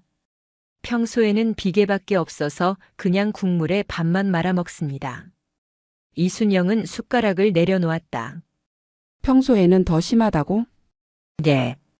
한 달 전부터 부식이 좀 이상해졌습니다. 양도 줄고 냄새도 나고. 취사병한테 물어보니 들어오는 재료 자체가 안 좋다고 하더라고요. 이순영의 눈이 매섭게 빛났다. 병사들의 먹거리는 전투력과 직결되는 가장 중요한 문제였다. 훈련이 힘든 건 참아도 밥이 맛없는 건 못 참는 게 군인이었다. 다 먹고 일어날 테니 신경 쓰지 말고 먹어라. 이순영은 억지로 식판을 비웠다. 병사들이 먹는 고통을 함께 느끼기 위해서였다. 식사를 마친 그녀는 곧장 대대장실이 아닌 식자재 창고로 향했다. 창고 뒤편에는 식자재 납품 트럭이 서 있었다. 트럭 옆에는 군수과장인 중위 한 명과 배불뚝이 민간인 남자가 담배를 피우며 킬킬거리고 있었다. 아유 과장님. 이번에도 잘 부탁드립니다. 이거 얼마 안 되지만 약소한 성의입니다. 민간인 남자가 중위의 주머니에 흰 봉투를 찔러 넣으려 했다. 군수과장은 거절하는 척하다가 슬그머니 봉투를 잡으려 했다. 동작 그만. 서슬 퍼런 목소리가 그들의 등 뒤를 쳤다. 두 사람은 소스라치게 놀라 뒤를 돌아보았다. 별 2개가 박힌 전투복을 입은 이순영이 팔짱을 끼고 서 있었다. 사단장님. 군수과장은 사색이 되어 봉투를 바닥에 떨어뜨렸다. 민간인 남자는 눈을 굴리며 상황을 파악하려 애썼다. 자네가 납품업자인가? 이순영이 남자에게 다가갔다. 남자는 억지 웃음을 지으며 허리를 굽혔다. 아이고, 처음 뵙겠습니다, 장군님. 저는 이 부대의 식자재를 납품하는 대왕푸드 대표 오달수라고 합니다. 인사가 늦었습니다. 오달수 씨. 내가 방금 식당에서 밥을 먹었는데 고기 맛이 아주 인상적이더군. 타이어를 씹는 줄 알았어. 오달수의 얼굴이 불그락푸르락해졌다. 아, 그게 요즘 돼지고기 수급이 좀 불안정해서. 하하, 다음부터는 최상급으로 넣어드리겠습니다. 이순영은 대답 대신 트럭 짐칸으로 걸어갔다. 문 열어. 네. 아, 장군님. 거기는 냉동고라 좀 지저분해서. 열어. 이순영의 단호한 명령에 오달수는 덜덜 떨며 트럭 문을 열었다. 냉기 속에서 역한 냄새가 훅 끼쳐나왔다. 이순영은 안으로 들어가 박스 하나를 뜯었다. 국내산 돼지고기라고 적힌 라벨이 붙어 있었지만 내용물은 거무튀튀하게 변색된 저금 냉동육이었다. 심지어 유통기한 라벨을 덧붙인 흔적도 보였다. 이게 국내산 최상급인가? 내 눈에는 쓰레기로 보이는데. 이순영이 고기 덩어리를 바닥에 패대기 쳤다. 오달수가 무릎을 꿇었다. 자, 장군님, 한 번만 봐주십시오. 제가 전임 작전장교님이랑은 형님 동생 하던 사이라. 이번에 사단장님 오셨다고 해서 인사 좀 드리려고 했습니다. 그는 말실수를 했다. 박철규 소령의 이름을 꺼낸 것이다. 이순영의 입꼬리가 비틀렸다. 아, 박철규 소령? 그 인간 감옥 간 건 알고 있나? 자네도 곧 그 친구 만나러 가게 되겠군. 거기서 형님 동생 사이좋게 지내면 되겠어. 이순영은 헌병대를 호출했다. 군수과장, 너는 뇌물수수 미수 및 직무유기로 헌병대 조사를 받게 될 거다. 그리고 오달수 씨, 당신은 군납 비리 혐의로 민간 검찰에 넘길 거다. 이 쓰레기 같은 고기들은 전량 회수하고 그동안 횡령한 금액 토해낼 준비해. 오달수는 바닥에 주저앉아 엉엉 울기 시작했다. 아이고, 내 팔자야. 박소령 이 자식이 뒤를 봐준다고 해놓고선. 헌병들이 들이닥쳐 두 사람을 연행해 갔다. 이순영은 창고에 남은 식자재들을 바라보며 한숨을 쉬었다. 이 많은 쓰레기를 병사들에게 먹였다는 사실에 화가 치밀어 올랐다. 그녀는 주머니에서 핸드폰을 꺼내 군단 군수참모에게 전화를 걸었다. 우리 사단 부식업체 오늘부로 계약 해지합니다. 네, 위약금이고 뭐고 법적 대응은 제가 책임집니다. 당장 오늘 저녁부터 인근 부대에서 식자재 긴급 조달 부탁드립니다. 우리 애들 밥은 굶길 수 없습니다. 통화를 마친 이순영은 식당으로 돌아갔다. 병사들은 식사를 마치고 나가고 있었다. 그녀는 취사반장인 상사를 불렀다. 시사반장. 오늘 저녁부터 메뉴 바꾼다. 예. 재료가 없을 텐데요. 내가 구해온다. 오늘 저녁은 삼겹살 파티다. 전 장병 무제한으로. 삼겹살 말입니까? 예산이. 내 사비로 쏜다. 그러니 너희는 불판 준비하고 야채나 씻어놔. 그날 저녁 12사단 연병장에는 고기 굽는 냄새가 진동했다. 이순영이 사비로 읍내 정육점을 털어오다시피 사온 생삼겹살이었다. 지글지글 고기 익는 소리와 함께 병사들의 웃음소리가 밤하늘을 채웠다. 이순영은 그 모습을 흐뭇하게 바라보며 소주 한 잔을 기울였다. 김민재 병장이 다가와 쌈을 하나 싸서 내밀었다. 사단장님, 나 하십시오. 이 녀석 보게. 감히 사단장한테 쌈을 먹여? 말은 그렇게 했지만 이순영은 입을 크게 벌려 쌈을 받아 먹었다. 병사들이 와 하고 환호성을 질렀다. 맛있다. 이게 진짜 고기지. 이순영은 오물거리는 입으로 웃었다. 타이어 같던 고기는 사라졌다. 그리고 그 자리에 신뢰라는 든든한 밥심이 채워지고 있었다. 먹는 것이 해결되자 사기의 질이 달라졌다. 12사단은 이제 단순한 군부대가 아니라 하나의 가족이 되어가고 있었다. 하지만 이 평화도 잠시 사단장실로 한 통의 전화가 걸려오며 또 다른 폭풍을 예고하고 있었다. 그것은 국방부 감찰실에서 걸려온 전화였다. 박철규와 오달수의 배후에 더 큰 세력이 도사리고 있다는 신호탄이었다. 식자재 비리 사건이 정리되고 부대의 평화가 찾아온 듯 했으나 그것은 폭풍 전의 고요였다. 오달수 대표가 구속되기 직전 어딘가로 다급하게 걸었던 전화 한 통이 화근이었다. 며칠 뒤 12사단 본청 앞에 검은색 세단 2대가 요란하게 들이닥쳤다. 번호판은 일반적인 육군 번호판이 아닌 국방부 소속임을 알리는 번호판이었다.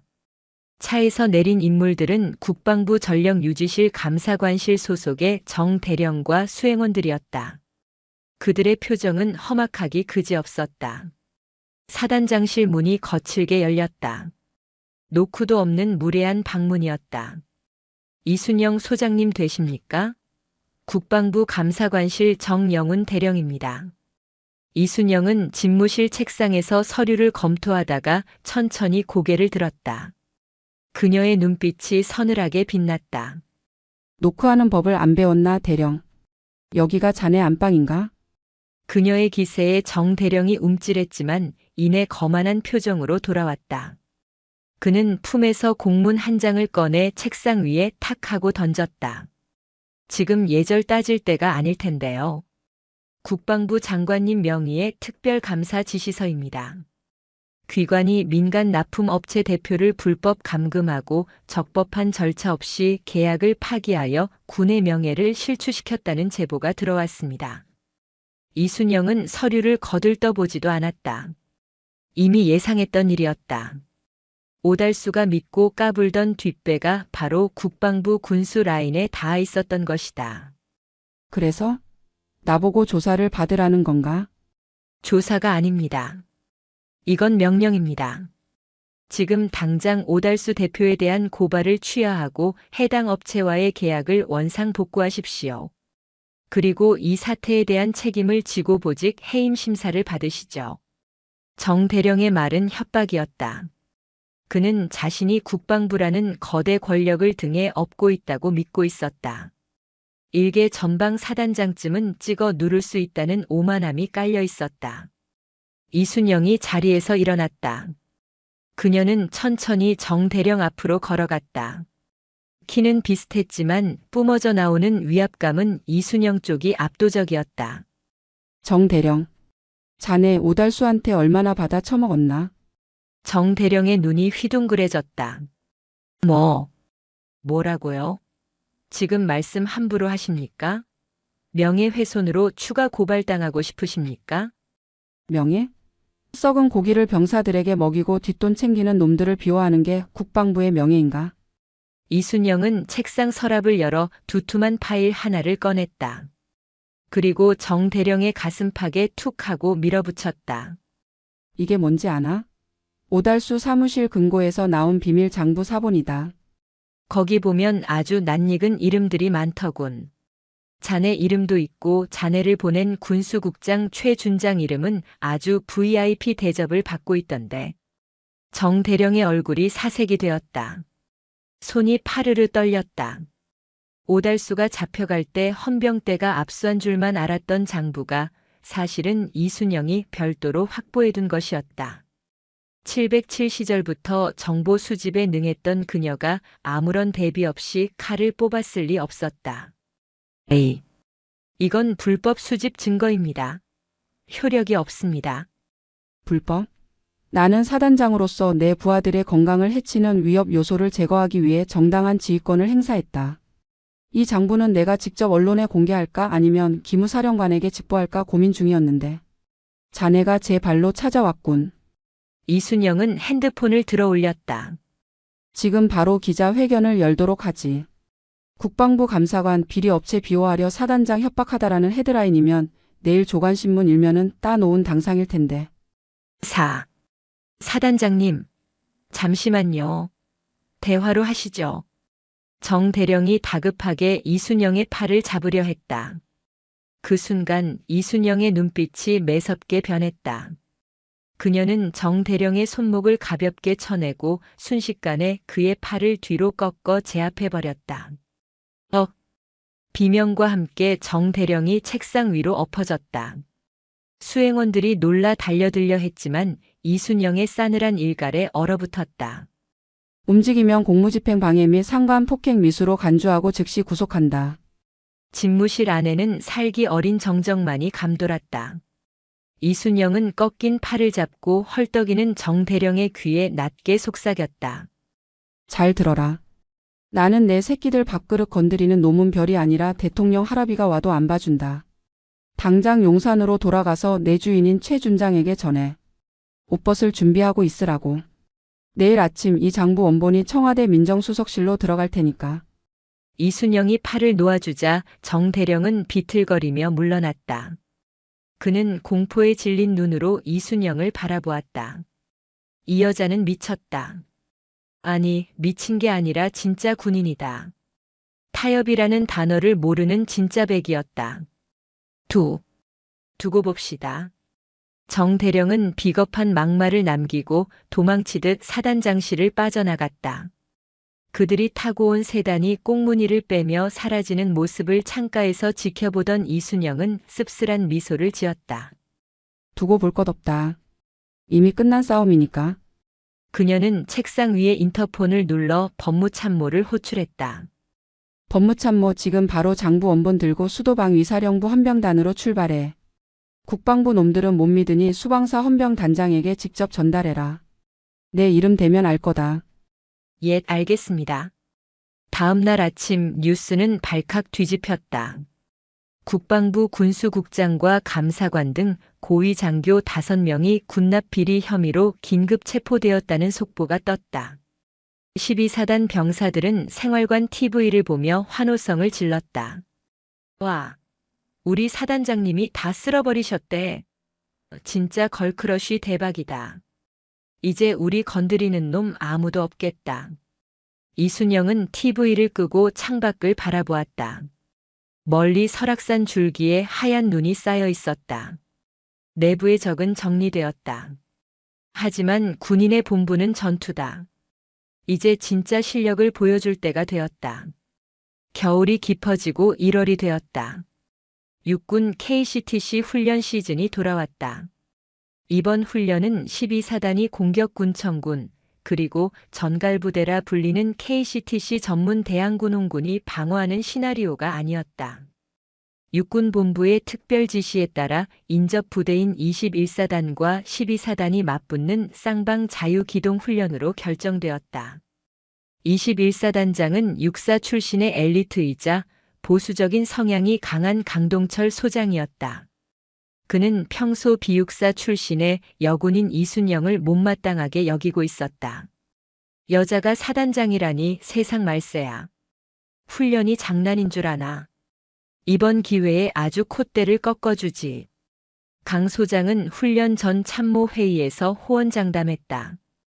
21사단은 병력 수도 많고 최신 장비도 더 많이 보유하고 있었다.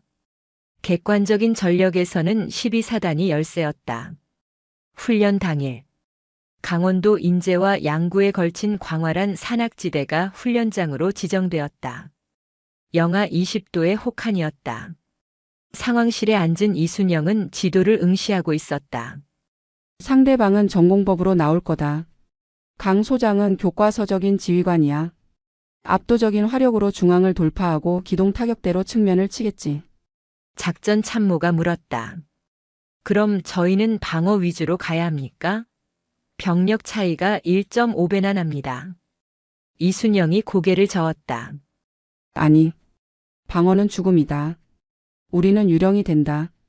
그녀는 지도 위에 험준한 산악 루트 하나를 손가락으로 가리켰다. 여기로 간다. 참모들이 경악했다. 사단장님, 거기는 길이 없습니다. 절벽지대라 차량은커녕 도보로도 이동이 불가능합니다. 게다가 눈이 허리까지 쌓여 있습니다. 그러니까 거기로 간다. 적도 거기는 비워뒀을 테니까. 이순영은 자리에서 일어났다. 그녀는 전투복 위에 흰색 설상 위장복을 걸쳤다. 나는 한개 대대 병력을 이끌고 직접 침투한다. 나머지 병력은 전방에서 시끄럽게 소리만 질러. 우리가 적 지휘부를 타격할 때까지 버텨라. 사단장님이 직접 가신다고요? 위험합니다. 지휘 통제는 누가 합니까? 무전으로 한다. 그리고 내가 현장에 있는 게 가장 빠르고 정확한 지휘다. 김민재 병장 준비됐나? 상황실 한 구석에서 대기하던 김민재 병장이 벌떡 일어났다. 그는 이제 사단장의 전속 통신병이 되어 있었다. 예, 준비 끝났습니다. 가자. 전설을 만들러. 밤 10시. 12사단 3대대 병력 400명은 유령부대가 되어 험준한 매봉산 절벽을 타고 있었다. 눈보라가 몰아쳐 시야는 1미터 앞도 보이지 않았다. 병사들은 서로의 허리에 줄을 묶고 묵묵히 기어올랐다. 이순영은 맨 앞에서 길을 뚫었다. 707시절보다 더 극한 상황이었지만 그녀는 멈추지 않았다. 반면 21사단은 따뜻한 벙커 안에서 승리를 확신하고 있었다. 12사단 놈들 꼼짝도 안 하는군. 날 밝으면 포병으로 때리고 밀어붙여. 강동철 소장은 커피를 마시며 여유를 부렸다. 그는 자신의 후방이 뚫리고 있다는 사실을 꿈에도 몰랐다. 21사단의 정찰 드론이나 감시 장비는 모두 주요 도로와 거점에만 집중되어 있었고 사람이 다닐 수 없다고 판단한 절벽지대는 감시의 사각지대였다. 새벽 3시. 21사단 지휘소 후방 500m 지점. 눈 속에 파묻혀 있던 하얀 둔덕들이 꿈틀거렸다. 이순영과 김민재 그리고 3대대 병력들이었다. 그들은 5시간의 산악 행군 끝에 적의 심장부에 도달했다. 전원 마일즈 장비 점검. 사격 개시 신호는 내 총성이다. 이순영이 무전기로 작게 속삭였다. 그녀는 야간 투시경을 내리고 K1 소총을 겨눴다. 지휘소 입구를 지키던 경계병들이 졸고 있는 모습이 녹색 화면에 잡혔다. 탕! 이순영의 총에서 공포탄이 발사됨과 동시에 레이저가 나갔다. 경계병의 조끼에서 삐하는 사망 경보음이 울렸다. 돌격. 와! 400명의 유령들이 눈 속에서 튀어나와 21사단 지휘소를 덮쳤다. 전혀 예상치 못한 후방 기습에 21사단은 혼비백산했다. 적이다. 적의 기습이다. 어디서 나타난 거야? 후방은 안전하다며. 지휘소 안은 아수라장이 되었다. 강 소장은 팬티 차림으로 침낭에서 기어나왔다가 이순영과 마주쳤다. 이순영은 설상복 모자를 벗고 강 소장에게 총구를 겨눴다. 그녀의 얼굴은 동상으로 붉게 얼어 있었지만 입가에는 승자의 미소가 걸려 있었다. 강동철 소장님. 주무시는데 실례했습니다. 에이, 이가 무슨. 자네가 왜 여기 있어? 사단장이? 전쟁의 장수와 병졸이 어디 있습니까? 이기는 놈이 장땡이죠. 이순영이 방아쇠를 당겼다. 탕! 강 소장의 가슴에 달린 마일즈 센서에서 붉은 불이 들어오며 사망이라는 음성이 울려 퍼졌다. 21사단 지휘부는 전멸했다. 사단장님, 상황 끝났습니다. 적 지휘부 전원 제압. 김민재 병장이 흥분된 목소리로 보고했다. 이순영은 총을 내리고 승리의 충성 경례를 올렸다. 고생했다. 우리가 이겼다. 날이 밝자 훈련 통제본부에서 결과가 발표되었다. 12사단의 압승이었다. 육군 역사상 사단장이 직접 적진에 침투하여 적 사단장을 사살한 사례는 처음이었다. 강동철 소장은 고개를 들지 못했다.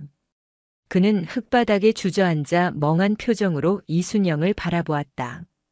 자신이 무시했던 여군, 정치군인일 거라 생각했던 이순영은 괴물이었다. 진짜 야전 군인이었다. 이순영이 강 소장에게 다가가 손을 내밀었다.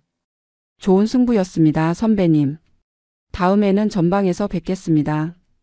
강 소장은 떨리는 손으로 그녀의 손을 잡았다. 그의 눈빛에서 경멸은 사라지고 두려움과 경외심이 자리 잡고 있었다. 네. 내가 졌네. 자네. 정말 대단하군. 707의 전설이 헛소문이 아니었어. 이순영은 병사들을 향해 뒤돌아섰다. 밤새 눈밭을 구른 3대대 병사들이 그녀를 보며 환호했다. 사단장님 만세. 12사단 만세. 그들의 함성은 인재의 골짜기를 가득 메웠다. 이순영은 주먹을 불끈 쥐어 들어 올렸다. 그녀는 이제 단순한 지휘관이 아니었다. 병사들의 영웅이자 12사단의 긍지 그 자체였다. 하지만 승리의 기쁨도 잠시 서울 육군본부에서 긴급 호출이 내려왔다. 이번 훈련의 성과가 너무나 파격적이었기에 참모 총장이 직접 그녀를 보길 원한다는 것이었다. 그리고 그 호출 뒤에는 또 다른 거대한 임무가 기다리고 있었다. 그녀의 능력을 시기하는 세력들이 마지막 덫을 놓고 있었다. KCTC 훈련의 대승과 식자재 비리 척결로 이순영 소장의 명성은 하늘을 찔렀다. 언론에서는 그녀를 참군인 한국의 잔 다르크라 치켜 세웠다. 하지만 빛이 강하면 그림자도 짙어지는 법. 그녀의 파격적인 행보에 위기감을 느낀 군 내부의 기득권 세력들이 마지막 반격을 준비하고 있었다. 그 중심에는 육군본부 인사사령관 최중택 중장이 있었다.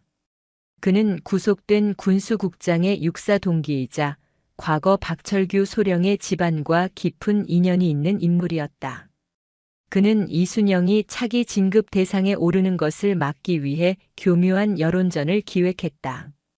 어느 날 아침 인터넷 커뮤니티와 뉴스 댓글창이 도배되기 시작했다. 12사단장 병사들 혹사 논란. 영하 20도의 동상 환자 속출.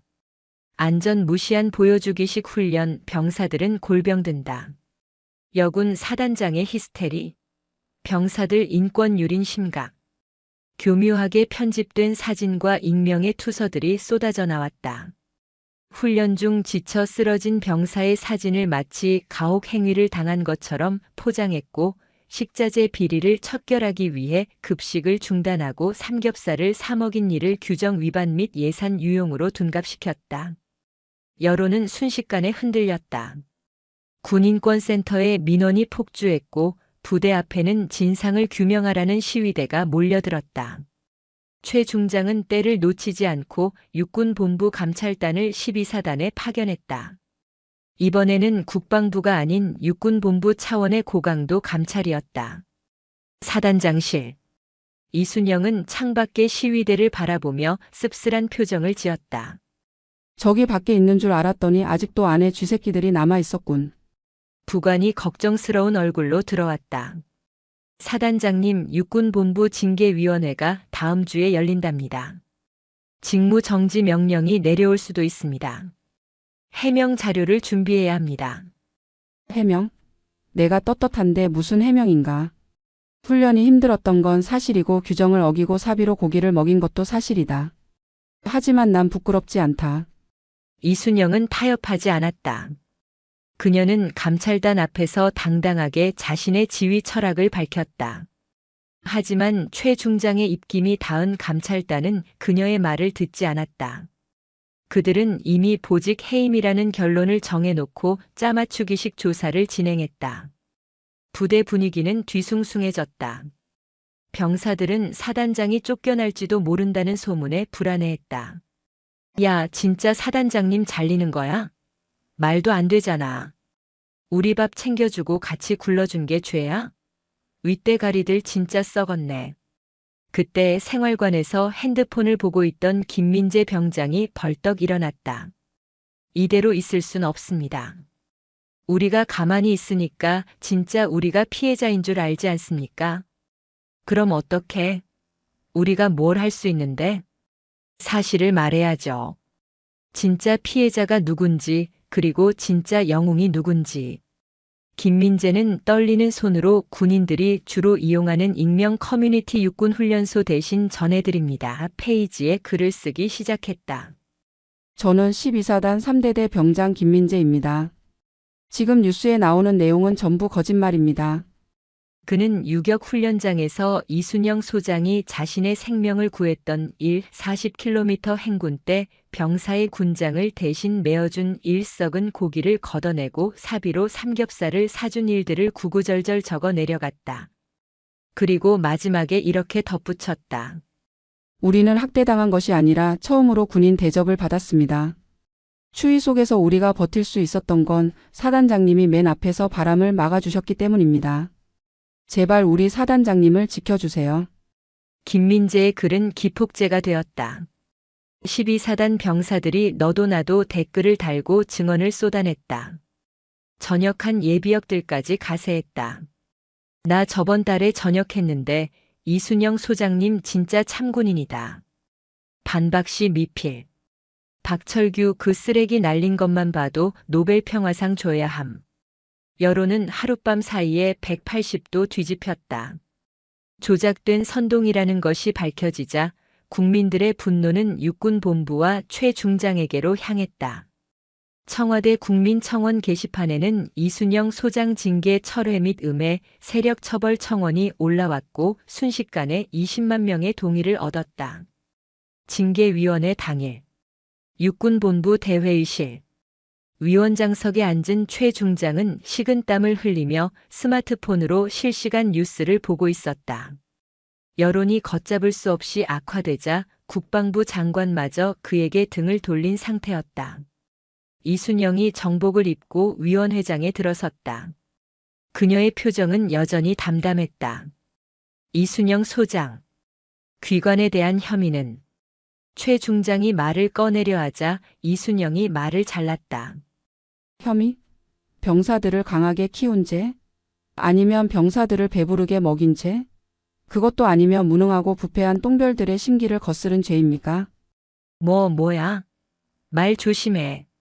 최중택 중장님. 당신이 박철규 아버지한테 골프 접대받고 뒤를 봐준 거 모를 줄 알았습니까? 이순영은 품에서 또 하나의 녹음기를 꺼냈다. 박철규 소령이 구속된 후 면회온 최 중장과 나눈 대화 내용이 담긴 녹음 파일이었다. 이순영은 정보가를 통해 박철규의 접견 기록을 감청하고 있었다.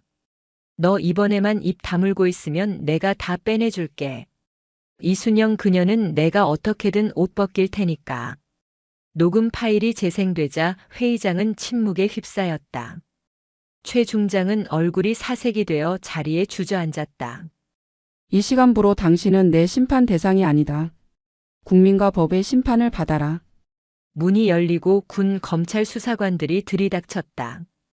최 중장은 뇌물수수 및 직권남용 혐의로 현장에서 체포되었다. 그가 끌려나가며 지르는 비명소리는 12사단 병사들이 훈련 때 지르는 기합소리보다 더 처량했다. 이순영은 징계위원회장을 나서며 하늘을 올려다보았다. 먹구름이 걷히고 있었다. 그녀를 지켜준 것은 계급장도 권력도 아니었다. 바로 그녀가 진심으로 대했던 병사들, 그들의 마음이었다. 시간은 흘러 어느덧 3월이 되었다. 인제의 칼바람도 잦아들고 산자락에는 얼음이 녹아내린 계곡물이 흐르고 있었다. 12사단은 이제 대한민국 육군에서 가장 사기가 높고 전투력이 강한 부대로 변모해 있었다. 별들의 무덤이라 불리던 이곳은 이제 전설의 요람이 되었다. 그리고 오늘은 김민재 병장의 저녁일이었다. 위병소 앞. 민재는 말끔하게 다림질한 전투복을 입고 가슴에는 저녁 마크를 단 채 서 있었다. 동기들과 후임들이 나와 그를 행갈에 쳐주었다. 고생했다 김 병장. 나가서 돈 많이 벌어라. 연락해라. 맛있는 거 사주고. 시끌벅적한 환송식이 끝나고 민재가 위병소를 나서려던 찰나였다. 저 멀리 본청 쪽에서 지프차 한 대가 달려왔다. 차에는 사단장 성판이 달려 있었다. 민재의 눈이 휘둥그레졌다. 차가 멈추고 뒷좌석에서 이순영 사단장이 내렸다. 그녀는 지휘관의 상징인 지휘봉 대신 작은 쇼핑백 하나를 들고 있었다.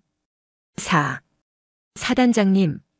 민재가 당황하여 경례를 붙였다. 이순영은 웃으며 그의 손을 잡고 내려주었다. 경례하지 마라. 넌 이제 민간인이다. 그녀의 목소리는 유격 훈련장의 진흙탕 속에서 들었던 그 목소리처럼 따뜻했다. 이순영은 쇼핑백을 건넸다. 받아라. 밖에서 신을 신발이다. 구나 달도록 고생했는데 나갈 때는 좋은 신발 신고 가야지. 쇼핑백 안에는 유명 브랜드의 운동화가 들어있었다. 민재의 눈시울이 붉어졌다. 일개 병사의 저녁식에 사단장이 직접 나와 선물을 주는 일은 상상도 못할 일이었다. 사단장님, 감사합니다. 정말 감사합니다. 민재는 눈물을 참으려 입술을 깨물었다. 지난 겨울 춥고 힘들었던 기억들이 주마등처럼 스쳐 지나갔다. 하지만 그 기억 속에는 언제나 이순영 사단장이 함께 있었다. 김민재. 너는 내 군 생활에서 가장 자랑스러운 부하 중 한 명이었다. 내가 보여준 용기 덕분에 나도 버틸 수 있었다. 사회에 나가서도 그 마음 잃지 마라. 명심하겠습니다. 사단장님도 부디 건강하십시오. 12사단 영원히 잊지 않겠습니다. 민재는 다시 한번 정중하게 경례를 올렸다. 이번에는 군인으로서가 아니라 인생의 스승에 대한 존경을 담은 경례였다. 충성. 이순영도 정자세를 취하고 답례했다. 충성. 잘 가라. 민재가 위병소를 나섰다. 그는 뒤를 돌아보지 않았다.